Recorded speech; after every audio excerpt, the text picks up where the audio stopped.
What's up mga tol? Andito na naman tayo sa bagong episode natin ng Team Talk! At ngayong araw, pupunta kahit anong Pilipinos naman tayo ngayon mga tol.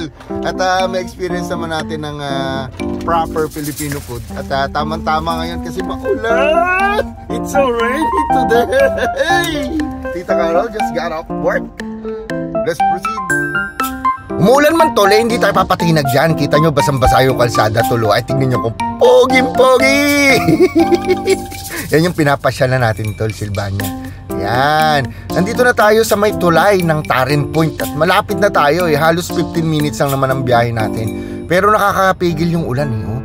Yan, tingnan nyo, merong ambulansya. Ay, fire truck pala. Dito na tayo sa Kugara tol. At magpa-park na tayo.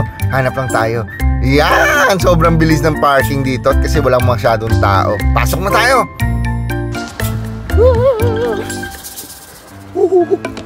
Sabi mo, mainit pa ulan. At ayan na nga tol, umu-order na tayo. Ang dami nilang choices dito sa panlasang Pinoy. Kaya paborito namin kumain dito. Ito yung kinain namin, sisig tsaka dinuguan. Tsaka sinigang na salmon. Patikim nga tol. Sobrang sarap talaga. Nanunot at very delicious. Ang binayad nga pala namin dito tol $20, dalawang ulam tsaka isang kanin. Sulit na yan tol kasi lahat naman ng paborito mo pagkain makikita mo dito. Magdadagdag tayo ng soft drinks. Ayan, pak! Dumating na. At tsaka isang extra rice. Pero tol, ang pinaka-paborito ko talaga dyan, itong sinigang na salmon. Like my mama used to cook at home. At saka may mga pre silang bagong tol, mga condiments. Ayan o, Mang Tomas, UFC. Ang sarap ng inom ko ng soft drinks yan. At syempre, madalas na kaming kumakain dyan, kaya kilala na kami ni Manong. Kaya nakakuha kami ng dalawang free. Ay tol, punta nga pala tayong Aldi Sa paglalakad namin, nakita namin tong scooter na to under trial na pala dito sa Kugara to. So pwede mong rentahan dito, tatap mo lang yung card mo. Tol, kilala nyo ba yung bagong endorser ng Aldi? Ako yun. Pero ang ending namin, hindi sa Aldi, dito sa Woolworths. Kasi may mga paninda dito, mga Filipino products. Kagaya nito, mga delata, mga kung ano-ano. At of course, mga wala bang junk food at spaghetti. Pero ang ending namin, ito, bumili kami ng UFC kasi special partner na Iglo. Lahat yun na kailangan mo nandito na tol sa Woolworths. At murang-mura din naman dito mga Filipino products. Ayan, tingnan nyo. May nakita pa akong choknat. Kaso nagkaroon ako ng dilema kasi pareha sila ng presyo ng Crunch. Kaya sasangguni muna natin kay Tita Carol. Ano ba? Ano ba maganda Tita Carol? Crunch. Pwede dalawa. Kailangan mo mamili. So ang ending tol, Crunch ang nakuha ko. So, better luck next time na lang. Sa sobrang dami nga nang binili namin, may nakita kaming trolley na na-stranded dito. Hindi ko naman alam na mayroong may-ari kasi magbabayad kang $2 dyan. De-deposit mo. At sabi sa akin, hey, that's mine! May kinuha lang. Hindi ko pa rin mabitawan tong Crunch. Sarap kasi nito. Excited na ako lumabas. Kaya ending, kumuha na lang kami ng basket kasi libre to Kaya bibit-bitin na lang namin siya. Habang naglalakad kami tol, meron kami natagpuang spaghetti bolognese. Kaso parang hindi masarap. Itong ubas, parang masarap to. Kaya babalikan natin yan. Gusto ko tikman. Natetempa ko kaya sabi ko, Tita Carol, kailangan ko tikman. Kaya bago tayo posasan tol. Nanenok ng ubas. Hindi naman yung free. Kaya bayaran na natin lahat ng mga binili natin dito sa cashier. Kanya-kanyang bayad dito tol, tingnan nyo. The coffee looks expensive. Yan, kita nyo naman, tulungan kami ni Tita Carol. Ako nagbayad ng pagkain, siya magbabayad niyang ilang piraso na yan. Pero marami pa tayong papasyalan tol. Pupunta pa tayo sa Salvation Army. Kasi lagi kaming dumadaan doon at tinetesting namin kung may bago bang dating na produkto, mga dinodonate doon. Kasi murang-mura rin yung mga produktong binibenta doon, pero segunda mano na siya tol. Karamihan naman is slightly used lang. Kaya let's go na. Ito nga pala yung Kugara Station tol yan, nalakad na tayo papunta kay Tommy. At wala na tayong oras na dapat sayangin kasi sayang naman yung off natin, di ba? Tignan nyo ko.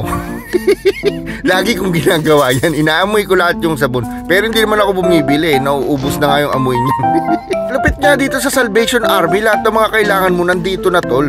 Ito nga, i-donate ni Tita Carol kasi hindi niya alam gamitin to. Kaya i-demo ko sa kanya kung paano gamitin. Kasi pag donate namin, ibinenta nila ng $15. Kaya hinayang na hinayang ako kasi pwede palang mabenta ng ganong kalaki yun. Eh, pati laruan ng mga baby, meron dito yung mga mamanyika, mga kung ano-ano mga paninda rito.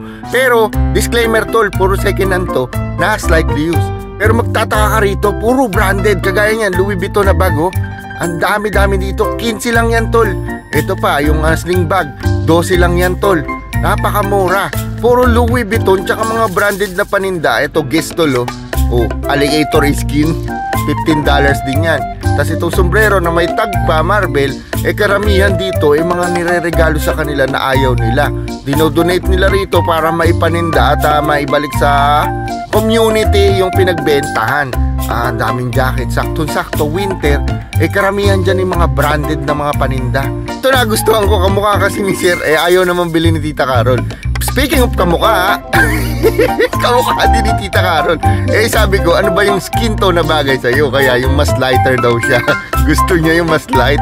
Nandito tayo sa Aldi, tol. Marami rin ditong paninda sa gitna na akma sa panahon.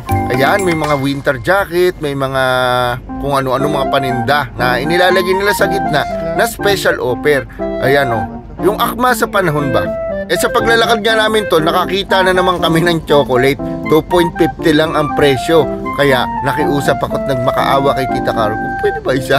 Pinagbigyan naman ako kaya basta sayaw daw ako. Sumayaw naman ako. Ayan, naikarga ko na sa lalagyan namin.